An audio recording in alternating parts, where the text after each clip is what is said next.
Assalamu alaikum dear students. Today we are going to read the 20th chapter titled as Our Rights and Duties. तो बच्चों इसमें मैं आपको पढ़ाऊंगी कि Indian constitution के बारे में थोड़ा सा मैं आपको हेडिंग बताऊंगी कि what is Indian constitution and फिर मैं उसके बाद आपको थोड़े से फंडामेंटल राइट्स सिखाऊंगी जो कि हमें हमारा इंडियन कॉन्स्टिट्यूशन देता है एक इंसान को, एक सिटीजन ऑफ इंडिया को वो कौन कौन से राइट्स देता है, तो हम वो एलॉबरेट करके थोड़ा सा पढ़ेंगे.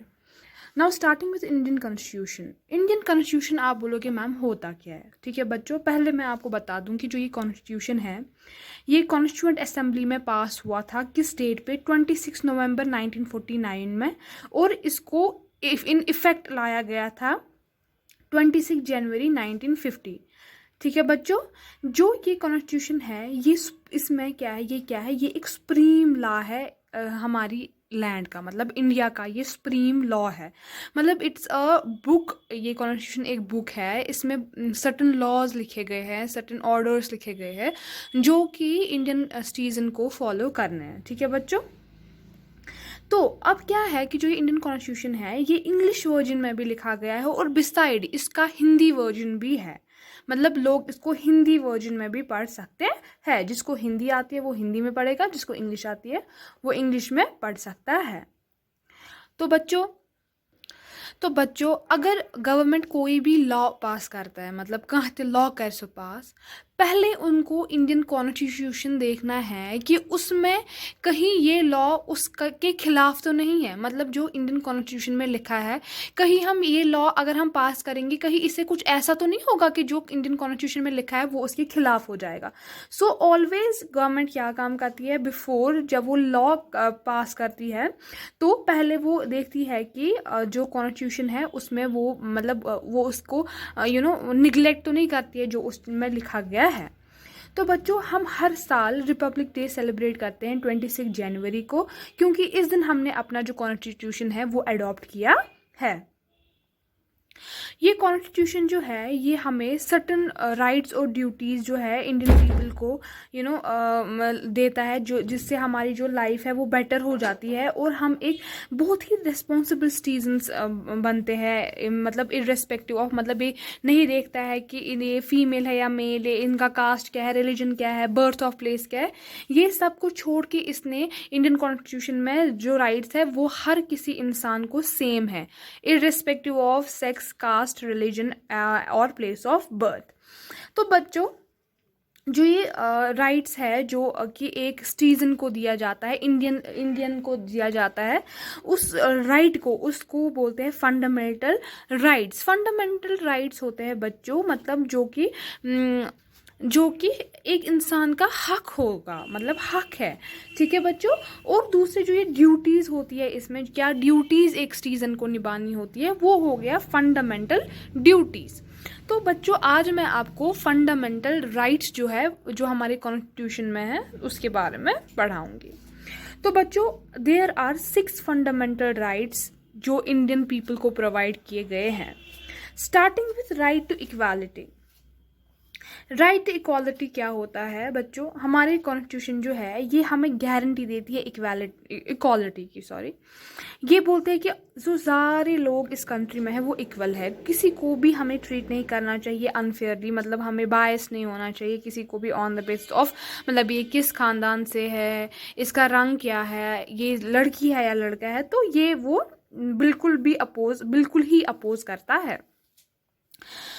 तो बच्चों हाउएवर क्या हो गया कि जो वीकर सेक्ट है हमारी इसका वीकर सेक्शन है हमारी सोसाइटी का, उनको प्रोटेक्ट किया गया है थोड़े लॉ से. जैसे कि हम देखते हैं कि जो स्कूल्स में हमें रिजर्व सीट होती है किसी कैटेगरी का, मतलब आरबीएच आसन या कोई एसटी कैटेगरी होती है, तो वो कैटेगरी दी जाती है इन्हीं लोगों को जो उनको ना मतलब सोसाइटी में कम माना जाता है. तो उनको, या गवर्नमेंट जॉब्स भी जब होते हैं तो कैटेगरी उनको काफ़ी हेल्प करती है. और जो ये प्रैक्टिस ऑफ अनटचेबिलिटी है ना ये बहुत पनिशेबल लॉ है. मतलब अगर किसी को ये आज प्रैक्टिस करते हुए देखेंगे तो उनको जेल हो जाएगी. तो बच्चों अर्लियर टाइम्स में क्या होता था क्या होता था कि सोसाइटी में ना इनको लोगों को करते थे divide on the basis of, उनको टाइटल्स दिया जाता था जैसे शूद्र, राज, ब्राह्मण्स, तो वो सब जो है वो ख़त्म किया गया और लोगों को इक्वालिटी दी गई कि हर कोई इंसान जो है वो बच्चे इक्वल है। Now coming to right to freedom. Right to freedom क्या है, आपको इन नामों से ही समझ आएगा कि मैं आपको क्या पढ़ा रही हूँ बच्चों। एवरी सिटीजन जो है इस कंट्री में उसको फ्रीडम है स्पीच बोलने की, एक्सप्रेस करने की, अपने थॉट्स, उसके अंदर अगर कोई थॉट होंगे तो वो बोल सकता है। ऐसा नहीं है कि उसको चुप करेंगे और उसको अगर वो बोलेगा तो उसको पनिश होगा, नहीं। ही और she has full rights to say. लोग जो है वो आराम से एक जगह गैदर हो सकते हैं मगर हथियारों के बगैर बच्चों। वो यूनियंस क्रिएट कर सकते हैं, एसोसिएशंस क्रिएट कर सकते थे, वो एक जगह से दूसरी जगह कंट्री में सेटल हो सकते हैं, वो ट्रेड कर सकते हैं, तुम हेकन बिजनेस करित, उनको फ्रीडम है इन सारी चीज़ों की, ठीक है बच्चों। मगर जो जितने भी ये फ्रीडम्स दिए गए हैं ना, ये फ्रीडम है, इनको थोड़ा थोड़ा रिस्ट्रिक्शन साथ दिया गया है। देखो फॉर इंस्टेंस अगर ग्रुप ऑफ पीपल मिलेंगे तो उनको अपने साथ हथियार नहीं उठाने, मतलब उनको फ्रीडम दी गई है मगर उस एक्सटेंट तक जिस एक्सटेंट तक ठीक है, क्योंकि अगर ज़्यादा दी जाएगी तो they will cause harm to one another. क्योंकि एक फ्री अगर क्या होता है बच्चों, अगर एक इंसान को फ्रीडम दी जाएगी उससे दूसरे इंसान की फ्रीडम को इफ़ेक्ट नहीं होना चाहिए, इसीलिए ये जो रिस्ट्रिक्शंस रखी गई है।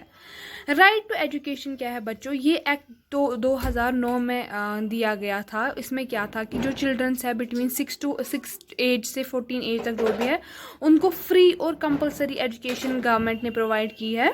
और जो ये एक्ट है ये प्राइवेटली ओन स्कूल जो है उनको 25% ऑफ सीट्स जो है पुअर फैमिलीज़ के जो बच्चे हैं उनको दी गई है, क्योंकि ये जो राइट टू एजुकेशन है, गरीब होते आधे बच्चे वो नहीं फ़ी भर पाते हैं, तो बच्चों ये गवर्नमेंट ने किया है कि 25% of seat 6 year of age to 14 year of age जो बच्चे हैं उनको गवर्नमेंट स्कूल्स में मुफ्त तालीम हासिल होती है। और जो प्राइवेट स्कूल्स होते हैं उनमें 25% सीट जो है वो बच्चे जो होते हैं तो उनको वो पुअर फैमिली से उनको मतलब उनके लिए रिजर्व्ड होती है।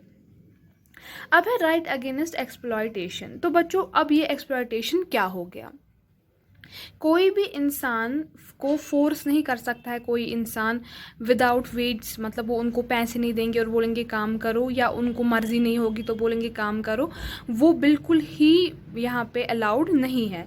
चिल्ड्रन जो है उनको भी फोर्स नहीं कर सकते हैं हम काम करने के लिए। और कोई भी बच्चा जो 14 ईयर से कम हो और उसको कोई भी मतलब क्या करे काम करने के लिए बोले, कोई भी उनको मतलब काम कराए किसी हार्मफुल फैक्ट्रीज़ में या माइंस में, याद रखो बच्चों 14 ईयर से कम, तो वो बहुत ही बड़ा आज जुर्म माना जाता है। It's a very heinous crime और इसको बहुत ही ज़्यादा गंदी पनिशमेंट मिलती है। तो बच्चों आज के लिए फंडामेंटल राइट्स के लिए हमने आज 3 फंडामेंटल राइट्स पढ़े, इंशाल्लाह टुमारो हम और 3 फंडामेंटल राइट्स पढ़ेंगे।